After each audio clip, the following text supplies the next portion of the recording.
এই flag festoon ছেড়ে বিজেপিকে রোখা যায়নি, যাবে না। এই ফ্ল্যাগ ব্যানার ছেড়ে বিজেপি আপনাদের রক্ষা করতে হবে সংবিধানটা। এইভাবে সংবিধান আপনারা রক্ষা করতে পারেন না।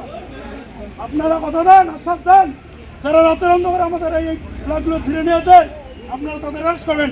কালকে আপনারা ডিউটিতে ছিলেন, থাকার পরেও কেন ফ্ল্যাগগুলো আমাদের চুরি হলো? রামকৃষ্ণ আইভিএফ সেন্টার, মা হওয়ার স্বপ্ন পূরণ।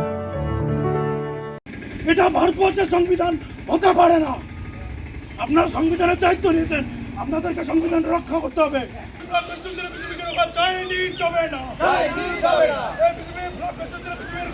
আমরা গতকাল যেখানে যেখানে ফ্ল্যাগ লাগিয়েছি আমাদের পারমিশন নিয়ে আমরা লেগেছি, কিন্তু রাতের বেলা রাতের অন্ধকারে যে তৃণমূলের যে পাথর বালি থেকে যে চুরি করে হারমাত, সেই চুরি করার অভ্যাস এনাদের যায়নি, কোনো দিন যাবেও না।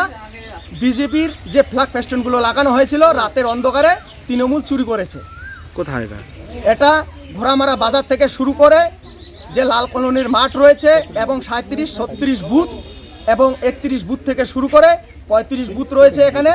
আমরা গতকালকে পারমিশন নিয়ে লাগিয়েছি, কিন্তু রাতের অন্ধকারে তৃণমূলের হারমাত দুষ্কৃতীরা চুরি করে সেই ফ্ল্যাগগুলো। তারই প্রতিবাদে আমরা পথ অবরোধ করেছি ঘোড়ামারা চৌপতি।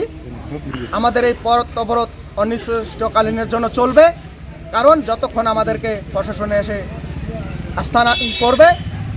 আমরা এটাই চাই, যারা এই ফ্ল্যাগ ফেস্টুন ছিঁড়েছে রাতের অন্ধকারে চুরি করেছে তাদের অতি দ্রুত আমরা গ্রেপ্তারি চাই। তৃণমূলের দলের এটা সংস্কৃতি না, এটা হচ্ছে বিজেপিরই সংস্কৃতি। এই পতাকা তোলা, ছেঁড়া ফেরা এগুলো বিজেপিরই সংস্কৃতি, এটা আমাদের তৃণমূলের দলের সংস্কৃতি না।